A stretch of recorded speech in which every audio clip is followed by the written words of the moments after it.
رانا صاحب، یہ جو اسلام آباد ہائی کورٹ کے اندر آج جسٹس میاں گل حسن اورنگزیب صاحب کے ریمارکس رہے ماتحت عدلیہ کے جج ابو الحسنات ذوالقرنین کے بارے میں، یہ اندرونی ریفٹ جو ہے، اسے اندرونی ریفٹ سمجھیں گے یا نظام انصاف میں بہتری سمجھیں گے؟ آپ کیا سمجھتے ہیں اسے؟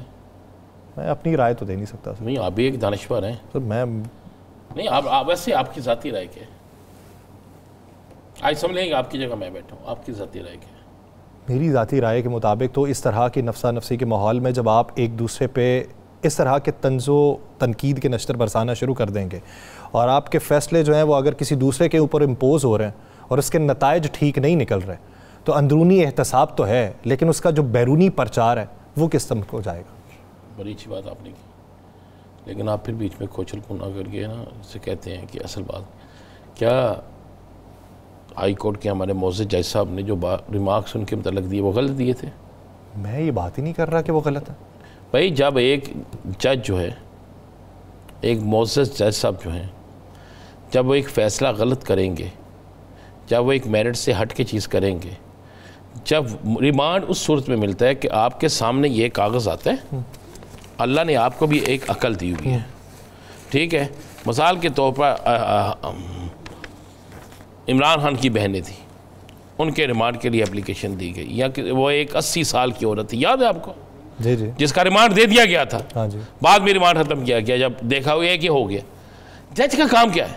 منصف ہے وہ، اس کے ہاتھ میں انصاف کا ترازو ہے، اس نے دیکھنا ہے، اس نے جو لکھا ہوا ہے کاغذ آیا ہے اس میں لکھا ہے 45 دن کا ریمانڈ، اس میں لکھا ہے 100 دن کا ریمانڈ، اس میں لکھا ہے 90 دن کا ریمانڈ، یہاں تو پھر اگر آپ نے اسی کاغذ پہ عمل کرنا ہے تو 90 دن کا ریمانڈ دے دیں، 45 دن کا ریمانڈ دے دیں۔ اور اگر آپ کہتے ہیں نہیں جی میں نے 90 دن کو 2 دن میں دینا ہے، پھر آپ کو سوچنا پڑے گا آپ 2 دن کا کیوں دے رہے ہیں، آپ کو اس کے ساتھ سوال و جواب پوچھنے پڑیں گے کہ کیا یہ تھی، کیا ثبوت ہے تمہارے پاس؟ تم آج اسے 2 دن کے لیے جیل لے جاؤ گے اور 2 دن وہ جیل کاٹ کے آئے، پتہ چلے تیسرے دن وہ بے گناہ ہے، تو ان 2 دنوں کا حساب کون دے گا؟ یا وہ جج صاحب دیں گے حساب، یا وہ انویسٹیگیشن کرنے والا دے گا؟ تو آج میں سمجھتا ہوں کہ اسلام آباد ہائی کورٹ نے بالکل ٹھیک کیا، بلکہ میں سمجھتا ہوں کہ نظام انصاف میں ایسا ہونا چاہیے جب نیچے لوگ جو فیصلے کرتے ہیں، ہماری جوڈیشری کی جو رپورٹ انٹرنیشنل گئی ہے وہ کوئی ہائی کورٹ سے نہیں گئی، وہ کوئی سپریم کورٹ سے نہیں گئی، وہ نچلے جہاں پر فیصلے بکتے ہیں، جہاں پر فیصلوں میں یہ سارا کچھ ہوتا ہے، جہاں پر کسی کے فرمائش پر ریمانڈ بھی دیا جاتا ہے اور ریمانڈ لیا بھی جاتا ہے، ریمانڈ ختم بھی کیا جاتا ہے، وہاں پہ ہوتا ہے۔ تو پھر اچھا کیا، کسی کی فرمائش کے علاوہ بھی، جہاں پہ منصف کے علاوہ جہاں پہ وکیل بکتے ہیں، جہاں پہ گواہ بکتے ہیں، جہاں پہ سارا پروسیکیوشن کا نظام وکیل اور گواہ بھی اس وقت بکتا ہے نا میرے بھائی جب ان کو سننے والا فیصلہ درست نہ کر رہا ہو، مجموعی طور پہ ہی جب سننے والا جو ہے وہ فیصلہ درست کر رہا ہو، جب پتہ ہو کسی کو کہ آج اس عدالت میں ٹاؤٹ مچلکا نہیں چلنا، آج اس عدالت میں غلط بیانی نہیں چلنی، تو میں دیکھوں گا کس طرح کوئی بکتا ہے، پھر میں دیکھوں گا کس طرح وہاں پہ آ کے 2 نمبری ہوتی ہے۔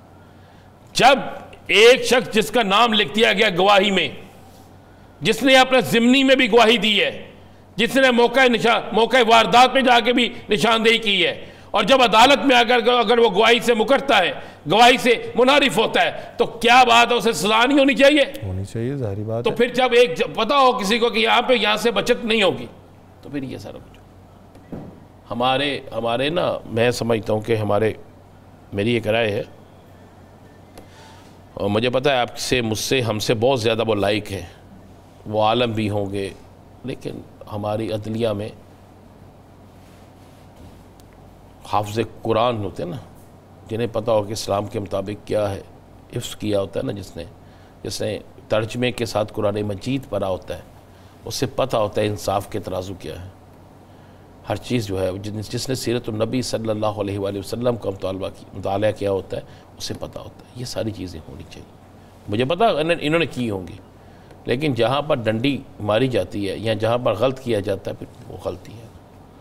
اب اعظم سواتی کا ایک کیس تھا نا جسے وہ لیا ہوا تھا، تو کیا جو اس پہ الزام تھا وہ تھا؟ سب کو پتہ نہیں ہے، سب کو پتہ تھا نا۔ آج جن لوگوں کی بیلیں ہوئی ہیں اور جن لوگوں کو 1 دن پہلے ڈسچارج کیا گیا ہے، وہ جتنے دن حوالات میں رہے ہیں، جتنے دن وہ جیلوں میں رہے ہیں، اس کا ذمہ دار کون ہے؟ بتا دینا مجھے. آپ نے بڑا چھوٹا سا سوال گھما کے اس کو میں نے سوال کیا جواب دے دیا. ہم سے آپ پورا جواب لیتے ہیں اور آپ نے سب اچھا کر دیا. اتنا وقت کھانا نہیں جاتا تھا. نہیں آپ کھائیں وقت جتنا وقت کھا سکتے ہیں. میں کہہ رہا ہوں سارا وقت آپ کھائیں. ہم تو آپ کو سننے کے لیے بیٹھے ہیں. ہمارے اوپر والے کھا رہے ہیں نا, تو ہمیں کھانے کی کیا ضرورت. وہ جب کھا پی لیں گے تو پھر اس کے بعد دیکھیں یاسر, اس ملک کے نظام عدل کو درست ہونا پڑے گا. میں یہ لفظ ادا کر رہا ہوں, اس ملک کے نظام عدل کو درست ہونا پڑے گا. نہیں تو جن ممالک میں نظام عدل درست نہیں ہوتا وہاں پہ لوگ فیصلے خود کرتے ہیں. چلے میرا ذرا اس سے مختلف سوال, آپ کی اس رائے سے کہ ہونا پڑے گا, میرا سوال یہ ہے کہ کب ہوگا. کب ہوگا, بڑا اچھا سوال ہے. میں نے ابھی اس کا جواب دیا تھا کہ کیمرہ مین کیمرہ اچھا چلا سکتا ہے, اسے بطور اینکر بٹھا دیں گے تو غلط ہوگا. آپ کو بہت سے فیصلے میرٹ پہ کرنا ہوں گے. آپ کو سفارشی کلچر ختم کرنا ہوگا. آپ کو دباؤ کا کلچر ختم کرنا ہوگا. اور آپ کو یہ سمجھا کے اسے بھیجنا ہوگا کہ آج تم جس کرسی پر بیٹھنے جا رہے ہو یہ ایک قاضی کی کرسی ہے, اور جو قاضی ہوتا ہے وہ انصاف کا ترازو پکڑ کے رکھتا ہے. اس کے انصاف کے ترازو میں کوئی حکمران نہیں ہوتا, کوئی بڑا افسر نہیں ہوتا, کوئی چھوٹا آدمی نہیں ہوتا, سب برابر ہوتے ہیں اور میرٹ پہ فیصلہ کرنا ہوتا ہے. آپ اس دباؤ کو ختم کروا دیں, آپ میرٹ کی طرف لے کر آنا شروع کر دیں, ٹھیک ہو جائے. ابھی یہ جو جوڈیشل کمیشن کی تشکیل ہو رہی ہے اس کے نتائج آپ کو کیا نکلتے ہوئے دکھائی دیتے ہیں؟ میرے اطلاع کے مطابق 2 نام فائنل ہو گئے. پی ٹی آئی نے تو کر دیا نا. نہیں وہ بھی ہو گیا. ویسے میں آپ کو اگلی خبر دے دوں نا, یہ تو پی ٹی آئی تو جوڈیشل کمیشن سے اگلی خبر دے دوں. اچھا, آئینی بینچ کے لیے میں آپ کو بتا دوں 2 نام فائنل ہو چکے ہیں. اچھا, کون 2 ناموں میں سے ایک سربراہ ہوگا. کون سے ہو سکتا ہے بتا دوں گا, کل بتا دوں گا, ابھی بڑے دن پڑے ہیں. صبح ویلاگ کروں گا اس کے بعد بتا دوں گا. یہ آپ نے کون سا بتا دیا؟ یعنی آپ کے میں سر مجھے معلوم ہی نہیں, تو میں کہاں سے مجھے تو معلوم نہیں, میں تو صرف چلے میں آپ کو بتا رہا ہوں کہ چلے ایک بتا دیتا ہوں. ایک نام ہوگا ہمارے چیف جسٹس صاحب کا, اور ایک ایسا نام ہوگا جس سے بہت سے لوگوں کو تکلیف ہوگی. منصور علی شاہ صاحب. میں کہہ رہا ہوں ایک ایسا نام ہوگا جس سے بہت سے لوگوں کو تکلیف ہوگی. منیب اختر صاحب کا لینا. میں عرض کر رہا ہوں انتظار تو کیجئے. میں آپ کو بالکل ٹھیک کہہ رہا ہوں, یہ آپ وقت آئے گا دیکھ لیجئے گا. اچھا, یہ ملکی سیاست کہا جا رہا ہے کہ ملکی سیاست کا بڑا اثر و رسوخ رہا وکلا کے الیکشن کے اندر. کافی چیزوں کا. اچھا, میں نے تو اپنی آنکھوں سے دیکھا ہے, اور میں نے اپنی آنکھوں سے دیکھنے کے بعد مجھے افسوس ہوا کہ ایک ایسا الیکشن ہوتا تھا جس کو ہم مثال بناتے تھے. مجھے افسوس ہوا جب ایک وکیل کو میرے سامنے فون آیا. میں معذرت سے کہتا ہوں, میں پھر وہی کہہ رہا ہوں کہ جس کا رول عدالتوں میں ہے چیمبرز کے اوپر نہیں ہونا چاہیے. آپ میرا اشارہ سمجھ گئے نا. اچھا, بہت سی جگہوں پہ بہت سے لوگوں کے فون آئے, ایسے الیکشن نہیں ہونے چاہیے.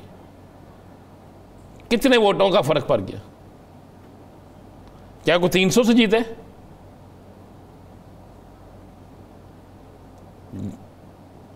چند ووٹوں سے الیکشن کے ہار جیت ہوئی ہے. سیکٹری, نائب صدر حامد خان صاحب لے گئے ہیں, صدر وہ لے گئے ہیں, اور جس طرح یہ الیکشن ہوا ہے. اور میں آپ کو یہ بھی بتا دوں, صدر مولانا فضل الرحمان کا ہے. جو صدر صاحب ہیں نا وہ مولانا فضل الرحمان کیا ہے, آپ یہ بھی نوٹ کر لیجیے گا, یہ لکھ لیجیے گا کاغذ پہ. میں نے کل پورے الیکشن کو نا فرسٹ ٹائم کوئی 3 گھنٹے حساب کیا. اس کے بعد میرے بیٹے کی طبیعت کا مسئلہ تھا, میں چلا گیا. تو میں نے ایسی چیزیں دیکھی ہیں یاسر صاحب کے. یہ دوسرا الیکشن بھول گئے ہوں گے. میں دوسرا الیکشن تو دور تک نہیں, وہ بہت بہتر ہے. اب دوسرا الیکشن مجھے اچھا لگنا شروع ہو گیا. چلے وہاں پہ جا کے تو کسی اور جگہ کچھ ہوتا ہوگا نا.